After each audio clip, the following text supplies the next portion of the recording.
बिस्मिल्लाहिर्रहमानिर्रहीम।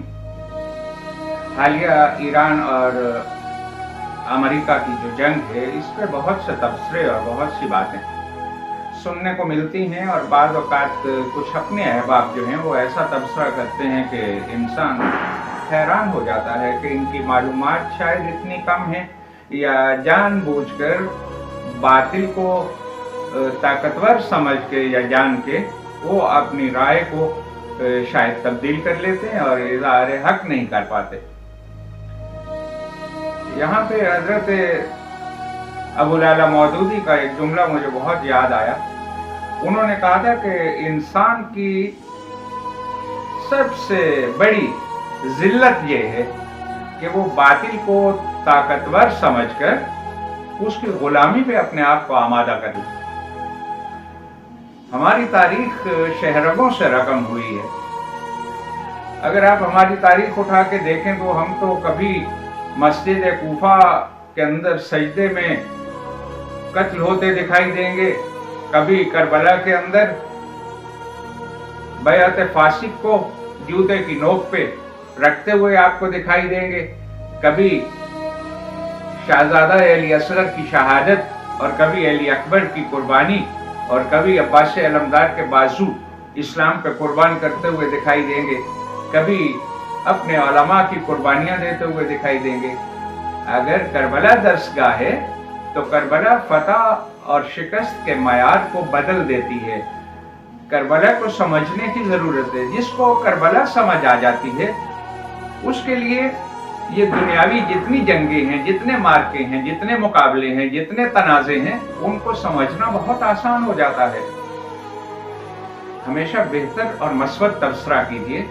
अभी हालिया जंग में पाकिस्तान ने जो सफारतकारी की है, पाकिस्तान की कोशिश लायक तहसीन है, लायक सब तहसीन है कि पाकिस्तान ने एक कोशिश तो की है ना।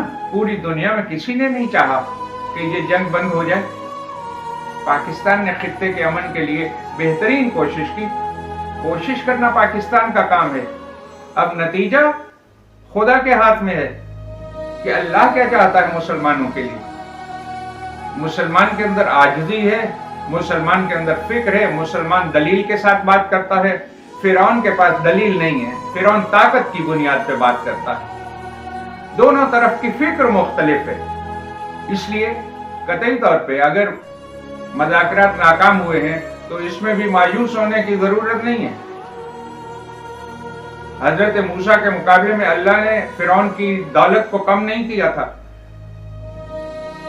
बल्कि जब हजरत मूसा ने अपने परवरदिगार से कहा था कि इसकी दौलत को कम कर दे ताकि वो मेरी बात सुने, अल्लाह ने कहा मैं अपनी रबूबियत को कैसे तर्क कर दूं। अगर उसने बंदगी छोड़ दी है तो मैं अपनी रबूबियत को नहीं छोड़ सकता। वो तो रहमान है, रहीम है।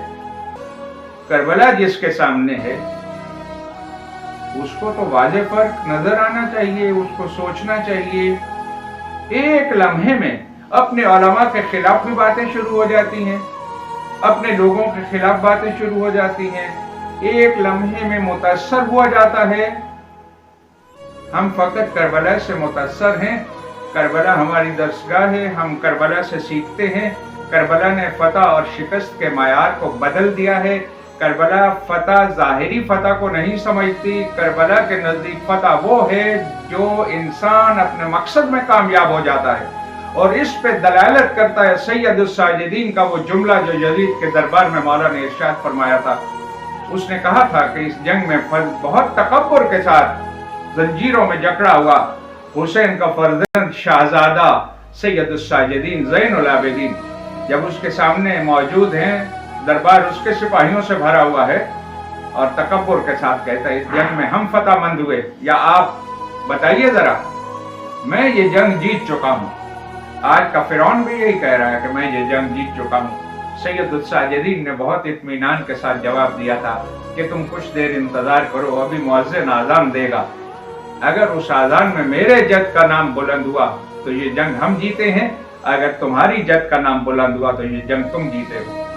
ये मयार है फतह और शिकस्त का करबला के नजदीक। इस मयार को हमेशा सामने रखिए और अपना तबसरा कीजिए, मस्बत सोच को फैलाइए पाकिस्तान की मोहब्बत को अपने मद्देनजर रखिए और कतई तौर पे कोई मनफी प्रोपेगेंडा ना कीजिए।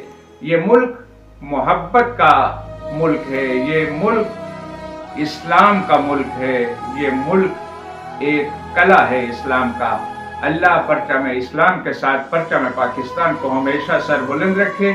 इस मुल्क के अंदर मोहब्बत फैलाइए, इस मुल्क के अंदर नफरत की कोई गुंजाइश मौजूद नहीं है।